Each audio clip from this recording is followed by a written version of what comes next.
Hey guys, welcome back. I just wanted to take some time and sit down with our owner Nathan and kind of nail out some of the more detailed updates.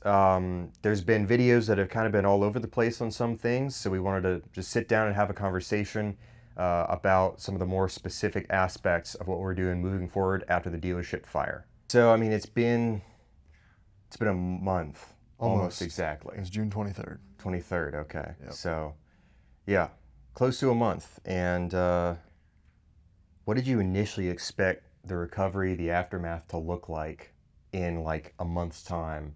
And how is the reality of it different or the same as you envisioned it? So I think I've done enough construction insurance processes to know that they take longer than you would expect. So I don't know exactly what my expectations were because I'd never faced anything like this before, but I knew it was and is going to take longer than we would like. I think parts of it moved along really efficiently. So they had an adjuster out here on scene. They had an investigator to figure out the cause of the fire. There were quite a few things that moved really quickly, which we were adamant about pushing it along and kind of continue to be to this day. The actual fire investigation has taken much longer than I would have thought. And I think it's the insurance company figuring out if it's worth their time to actually investigate, find the cause of the fire, and invest the time and money necessary to figure out what the cause was, so they could do whatever at that point. But I would say it probably matches my expectation. The build and the construction side of it, I think, will be interesting to kind of go through. The response from the community, our customers, has been overwhelming. It's been very positive. What's it been like for you, from your perspective, to see that outpouring of support? And have any messages in particular stood out to you in that? So initially you get all the phone calls, the texts, hey, I'm really sorry to see this. We posted a lot about this stuff on social media, so there were a lot of messages on there. But I've been caught off guard a few times with people kind of going out of their way to do something nice. Like, for instance, I think it was 2 days ago, Eric Norris, works for the South Oldham Fire Department, came back by to check in on us, and it was really just him driving by, wanted to see how we're doing. There was no agenda whatsoever. It's things like that where people take time out of their day to go, say, hey, I want to go check on these guys and see how they're doing. So that part has been really unexpected, that people are continuing to follow up even after the fact and know that we're still going through, that it's not just the fire that causes the damage in the situation, it's the process of rebuilding afterwards that takes so long, as you got a group of employees in the trailers and things like that out in the hot sun. And so it was cool to see people like that stopping by and just seeing how we're doing. Yeah.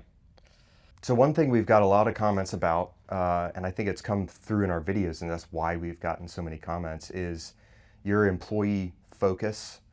Employees first. I mean, in almost every video, you're talking about how this is going to affect employees, how we're taking care of them through this, and how that is just as much as getting back up in business. Your goal is to take care of the employees. Yeah. What kind of motivates that employee first focus? Because it's not really common in car business to have. Sure. So I think one of the most important traits of running a successful business is being able to see things from other people's perspectives.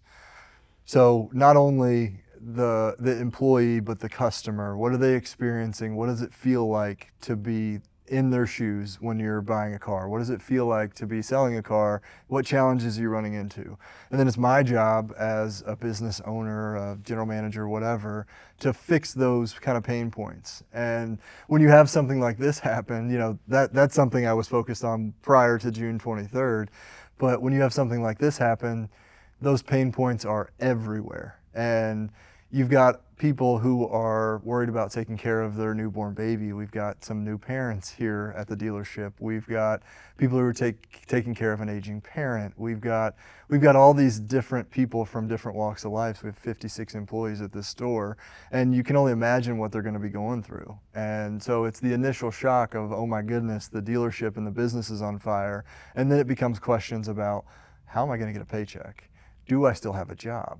What happened to my tools? What happened to the picture that was on my desk that my mom gave me when I was this, whatever? And so for me, a dealership doesn't exist unless you have really good people in it. And it's extremely important to take care of them first, because having a dealership with cars outside of it doesn't sell cars. It doesn't service cars. It doesn't take care of people. And so this is the group of people that are our business. You know, I 10 times out of 10, give me a Taj Mahal dealership with a bunch of really nice cars, or a group of really engaged employees who want to figure it out. And 10 times out of 10, you're taking the group of engaged employees. And I know we've had that. We've built that over the last 5 years of owning this dealership. So my first thought and immediate reaction is, how do we take care of those people? How do we put them in a position to be successful, to be able to provide for their families? And so, I mean, to me, it was very obvious, once the shock wore off of, oh my goodness, my business is burning down, to take care of the employees that actually are the business. Yeah. And I mean, we've done a few interviews with different employees now, we've done 3 now. Mm-hmm. And I mean, every single one of them have talked about that working here isn't just like, you know, you go into work, you get a paycheck, whatever. No, they talk about it like, you know, it's a family, it's a great place to work. They really enjoy it. And that comes through, I think, in both what the employees are saying and what the customers are seeing. So, you know, it's kind of funny, because this whole theme is overhyped in business. Like, everyone wants you to love your workplace, and yeah, it's almost kind of silly that, you know, we're the Glenn family. Like, we're a group of people trying to make a living, but at the same time, there's something about a place that you come in and you want to work hard, and you're rewarded for working hard, and you go above and beyond, and you get a promotion, and it's really that so much more important than telling someone that you're family or giving them a wristband that says it's family. It's, how do you create a structure of a business that allows people to come in? You know, Wes, the general manager of this dealership, who does an incredible job. He is as good of a general manager that exists in Kentucky and probably the country. He started as a detailer. And so when I met him 10 years ago, he had just started selling cars, and now he's the general manager of the largest dealership, Chrysler Dodge Jeep Ram dealership in Louisville. And it's because he had the opportunity to come in, put in the work, do the right things. We gave him the ability to, we gave him the training materials and helped develop him, but he put in all the work and he got the reward. And I think that's why it's coming across with these employees, is because they know this is a place where they can grow, and the more they put in, the more they get out. And for me, that's the real theme, is, are you in a business that when you come in and you work hard every day, you have the ability to be more successful, and that business actually appreciates it? Yeah. And I think too, like, I've seen some people say, if you're ever in a job interview and someone says, like, we're like a family here, just don't go there, because what that means is they're expecting you to work more without actually any of the benefits. Sure. Like, I'm here for my family. Right. I have a family. I'm good. Right. Like, I don't need another family. Yeah. But I was talking to Justice, and I mean, she's taking a lot of the workload of her job, and she's doing even more than she's expected to.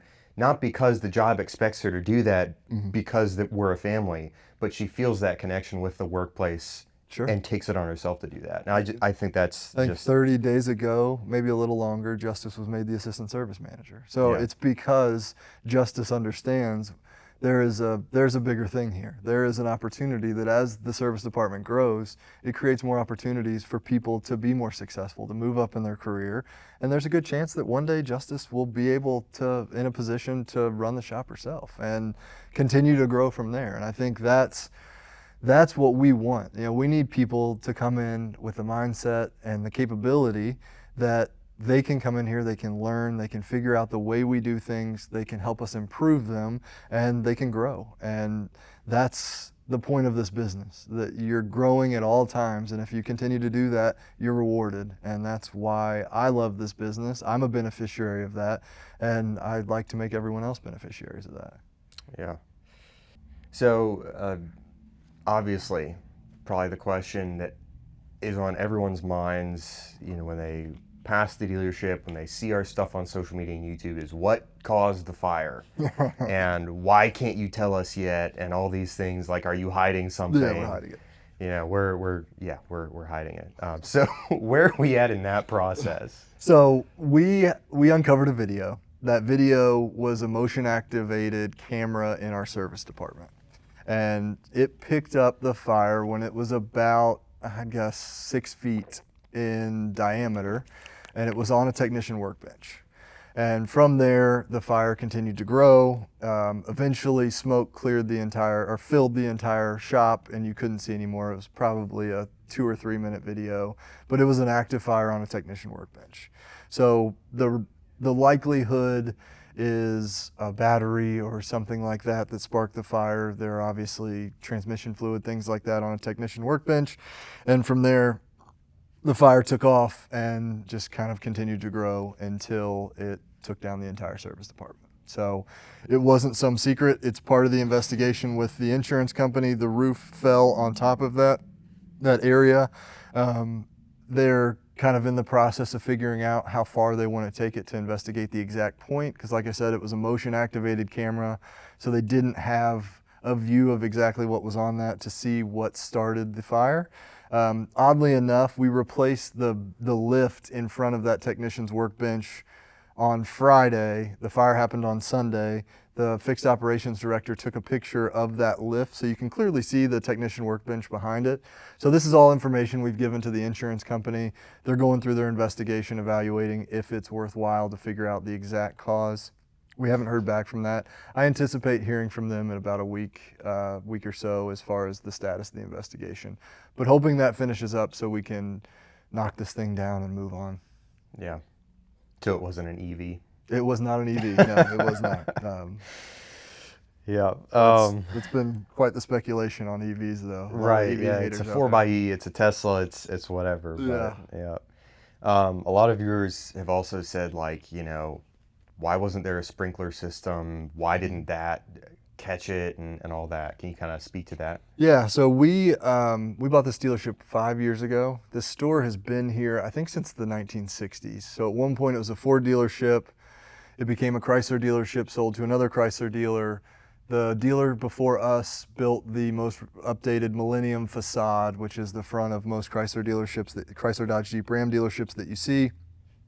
So it's been added on to over the years. Actually, in the service department, there was a door that you would open up and there was a Ford label on the wall, which I always thought was kind of strange. But it was because at one point it was a Ford dealership. So this is an old building. So it wasn't retrofitted with the fire suppression system. Obviously, in hindsight, that would have been a great idea. But it didn't have the fire suppression system, and ultimately the fire was able to take off and damage.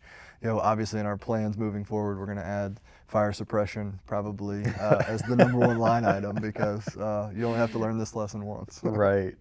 Hopefully. Yeah. So something else that's come up, you know, repeatedly, we've done a couple of videos on it, but, you know, maybe we can offer a little bit of a more in-depth explanation, is like what's happening with the technician's tools, because they're all a melted heap in the back now. Mm-hmm. And we still need them to work. So who's footing the bill for all that, and where are we at in that process? Sure.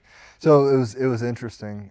Someone was showing me a comment on one of the videos where a dealership had caught on fire, and they fired all their technicians because the technicians no longer had tools, so they weren't valuable to them, which I thought was an unbelievable way to treat your employees. But we have the full list now. So I have a list on my desk at the Chevy store of every technician's tools. So thankfully they have Snap-on accounts and Mac has accounts. So they've got all of those receipts printed, and they've totaled up exactly how many tools each of them had.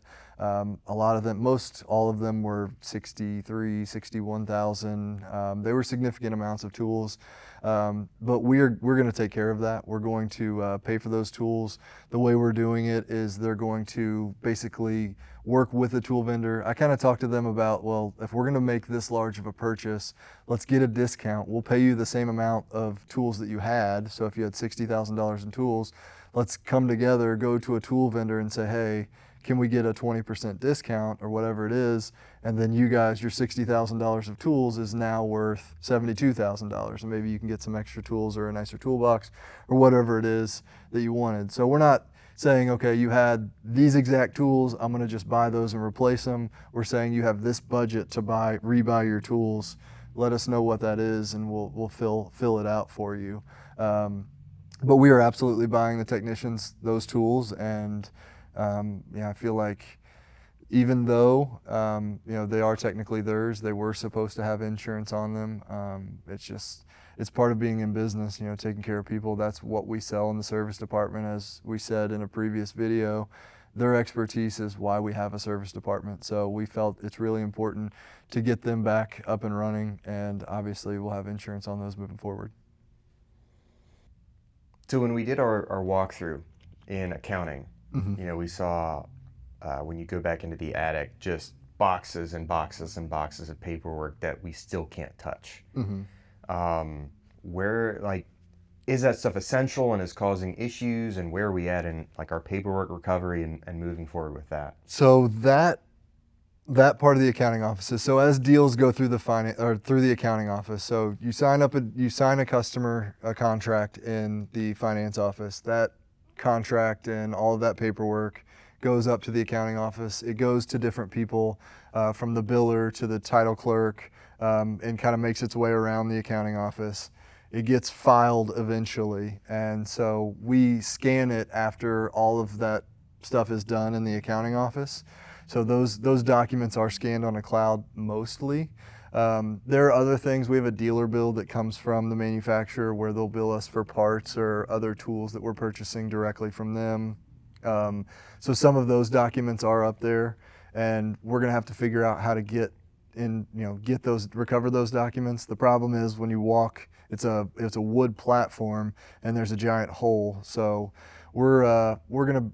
I'd say we're in the brainstorming phase of figuring out how exactly we're gonna get to those documents, but it's on the list for sure. But thankfully most of it is stored in the cloud, so it's not a huge liability for us. Yeah, yeah. So people are still getting their registrations, their titles, all that, Yes. all that stuff. So I think we had 5 total deals actually catch on fire. They were all cash deals. It was a new finance manager's, the first 5 deals that he had run. So it's normal to run cash transactions. It's a little more simple, get him used to the paperwork and all of the software and things. So he had those 5 deals. He had already turned in the money upstairs, but he had those deals sitting in the corner of his desk, which is one that we walk through with the hole that you see in the accounting department. So those did catch on fire. We were able to recontract those, get that paperwork signed. And so from this point, we have everything in motion that was sold before the fire and after the fire as well. What's been happening with the 5 cars that were back there in the service department that got burnt out? Whose insurance covers that, and what's the deal with all that? Have they been covered or? Yeah, so that was one of the first priorities, obviously. So calling customers in the service department was one of the first priorities. We felt like we have a large service department here with a lot of customers. They see on the news that the dealership burnt down. We wanted to establish communication with them really quickly. The customers who actually had their vehicle totaled by the fire, we called them, let them know what was going on, got our insurance company their information. Insurance has already made offers. My parents' car was back there, so I kind of had a secondhand perspective into this. But they were given an offer, I would say within a week of the vehicles catching on fire. So that was from our insurance company. They were given the offer to settle, and yeah, several of them have purchased new vehicles. So looking forward, building a new facility and planning that surrounds that, what's the plan? You know, what are we doing looking forward? It's a developing plan, but our plan is Chrysler Dodge Jeep Ram has a new facility image. In our previous dealership before this one, we had a Chrysler Dodge Ram building and then a Jeep building, and so they were doing standalone Jeep dealerships from 2018 till roughly 2020. Now they've moved to a more boutique, so you'll have a Jeep section of the store and then you'll have a Chrysler Dodge Ram. It's a little bit different interior furniture, a more Jeep specific design on one side of the building, and then service will have a more Jeep specific feel as well. So we're moving forward with a CDR plus J facility. So we're working on exactly what those plans look like. So right now we're in the survey process where they're getting all the CAD drawings, all the elevation changes of the lot.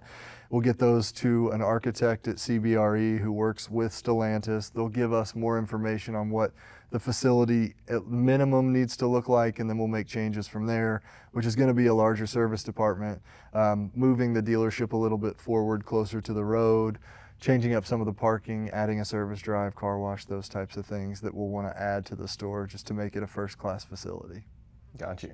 And I heard you say at one point before you're going to have, and we've gotten a couple comments about this actually, in rebuilding, like having department heads and stuff have a lot of input on those different design. Yeah, things. I think you're crazy not to do that. Yeah. You know, I don't sit in every position in the dealership every single day. So why would you not ask a technician what they think about the way this layout looks? I mean, maybe you put your alignment rack in a place that's less efficient than they would put it, and just get some feedback. The inclusivity of being able to look at something that you know your position normally doesn't get any say into, I think is cool. But also you get feedback from people, the accounting office, you know, sales professionals, service advisors, you name it. There are a lot of people with good perspectives, and when you have a team of people that you're looking to grow and continue to build in the organization, what better way to show them that than to let them give feedback on what the facility looks like. So. Yeah, no, that's cool. So what has this fire, the whole event, changed your perspective on about the car business, about business in general, about, you know, anything? I think it's been a really good culture check for our store. Like, you see something like this, the tragedy that this is, and where we're at now, which no one is in a more comfortable position now than they were previously. So everyone is in a worse spot, and everyone has way more issues that they deal with. You know, we're taking every used car that gets worked on to our Chevy dealership and bringing it back here. Well, a customer shows up and they want to look at that used car, and all of a sudden it's 25 minutes away. That's very stressful for a salesperson who's trying to take care of a customer. So there's a lot of logistical challenges and things like that you run into, and all of our people have risen to the occasion. So they're working through those. We have drivers that we've hired on that are constantly running back and forth in different shifts so we can pick up a car if that situation occurs. You know, the accounting office is in imminent, so we're having to run all the deals and paperwork there almost every single day. You know, the service department's in an old body shop that was on the Chevy dealership lot. Each technician is used to having 2 or 3 bays. You know, you tear down an engine and you're waiting for a warranty company to give you an approval and it has to sit there. Well, if you only have 1 bay, there goes your way of making money. So we've had to work through just an incredible amount of logistical issues, and our people have risen to the challenge. And we talk a lot about, I feel like we're in the adrenaline period of this where you're like, okay, I can do this, and it's soon gonna fade. And I think, you know, Wes and some of the other managers and I have talked about this kind of initial jolt of energy and I can handle this challenge, I can rise up to this challenge, is going to fade as it becomes more of a long-term situation. So I think, you know, with the trailers that we have set up now, we've got new trailers coming in. We're going to have 24 by 60, an actual showroom, an actual customer waiting lounge for the service department. We're going to have quick lane open for oil changes and some of the easier service stuff that customers are used to coming here to get. So my focus is to constantly improve their situation so they feel it getting better. And while we're in the adrenaline period, it's been really cool because we're talking a potential record month, but at the same time, that I don't think lasts for a long period of time if you don't make the employee situation better. So that's been a big focus of mine. Yeah, you mentioned a culture check, and it just reminded me, like, some of these videos, especially like the interviews, I've kind of titled something along the lines of, you know, no one wants to see their workplace go up in flames. But then I think not no one. A lot of people actually do. Yeah. No one here does. Yeah, right. There you go. But no, and it's just been really cool to see the cultural response here at the dealership. Everyone's just pitching in, doing their thing, getting it back up and running. Yeah. So what lessons have you learned from this? Well, obviously fire suppression comes to mind. So I'm going to hang on to that one. It was, you know, I think It's hard to say because it's been such a figure it out as you go type situation. So I think, here in a year, I'll probably reflect back and say that I learned this, this, and this. Thankfully, have built buildings before, have dealt with insurance companies plenty of times. We have a pretty large group of resources and people at our corporate office that we can lean on. We've got a really good relationship with our insurance company. So really, I think we've navigated it without any large missteps to this point. Obviously, we're having discussions about every day. We're having weekly update calls with our corporate office to get everyone on the same page. There's a million moving parts. I've got a notebook that I might have 50 pages of handwritten notes of things not to forget. So there's not one resounding lesson. It really, the main takeaway for me is that our people have taken this gut punch and responded in a way that has shocked me. I didn't know it was possible for us to go from dealerships on fire to now here we are setting records and doing even better in some ways than we were before. Yeah, no, I think that's incredible. I mean, I hear the salespeople talk about how we might be having a record sales month. I think what right now it is 3:15 and they have over 10 cars out. So yeah, it's Friday. That's a pretty good Friday. Yeah, at 3:15. It's been really cool. So we talked a little bit about timeline earlier, that it's going to move slower than you expect. When do you expect, Glenn 2.0 to actually come into existence? I mean, my expectation is probably 18 months. I think 18 to 24 is probably the most realistic. Granted, these things kind of line up. One thing that we've done, we've got the guy working on the survey, so we've went ahead and engaged the person who's next in that step to get the architectural plans drawn. So it's more of a national person for Stellantis who says this is how you have to build your building, and then a local person will be brought in. So we've alerted kind of all of those people that are in that chain, hey, around this point you need to be ready to go because we'd like to complete this. By the way, how long is it going to take you? And so we've tried to have some forethought into who's the next person that I'm going to have to engage to speed this process up as much as possible. Certain things are out of your control, but we are trying to move as quickly as we possibly can. Another question. You don't have to answer this one, but I just thought of it. Man. I've gotten some comments that say, use this as an opportunity to ditch Stellantis and move to a better brand. Mm-hmm.